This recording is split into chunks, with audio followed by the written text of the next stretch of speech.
But you want to know what nobody's talking about because they'll literally get in trouble for it? We're not talking about the LCS owners that for 30 years have had direct accounts. They've been buying distributors, and little by little, Fanatics is squeezing and squeezing and squeezing and squeezing on the ones who put 20 years into building these businesses. They've got account managers saying, oh, Topps Chrome Basketball, we're going to make it affordable, but you only get 2 cases even though you've ordered a pallet for the last 20 years. You're going to get 2 cases of it, and you're going to like it. But don't worry, in 30 days, we'll let that back where you have a $30 markup because now we can advertise this direct to consumers. They're advertising, I know in the Ohio area, they're planning on down 60 accounts, and they said mid-summer that they weren't going to allow any more. So there's a squeeze going this way. Meanwhile, the LCS is making any money in our area. Account managers breathing down their neck saying, you better be ordering more, because your competitors, we love giving them, hey, you've 1,200 square feet. Let's use this whole wall for some $50 homage sweatshirts, which, by the way, are on clearance right now on Fanatics if you'd like to hop on and grab them. Still left over from Fanatics. So when we look at that big picture, yes, Fanatics, this and that. It's the same thing with PSA. There are net positives everywhere if you look at them.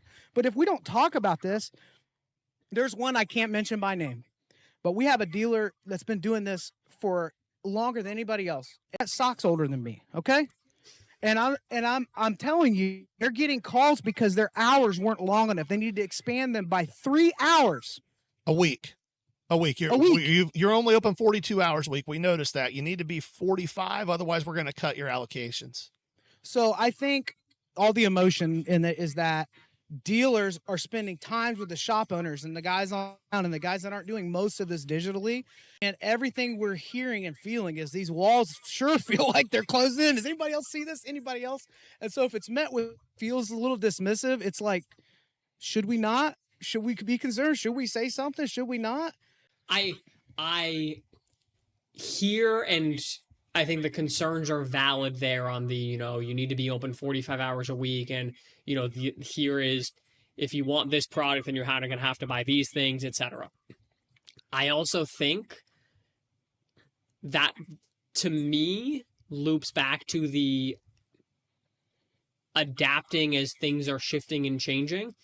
I don't think it's unreasonable to say, hey, you need to have enough hours that you're open for the public to come and buy cards, to experience a hobby shop. I know one of the big things that people have had complaints about is that the hobby shop that you and I grew up on, which was the dusty, grungy, like 4-row boxes piled to the ceiling shops that I think a lot of people have fond memories of. Let's be honest. If you're a mom who's, 7-year-old kid is saying, hey, I want to go buy a pack of cards, and you walk into that shop, what are you going to think? Sure. I understand the concerns, and I understand we need to modernize this, and we need to do this in a way that is going to actually grow and make things like welcoming to people.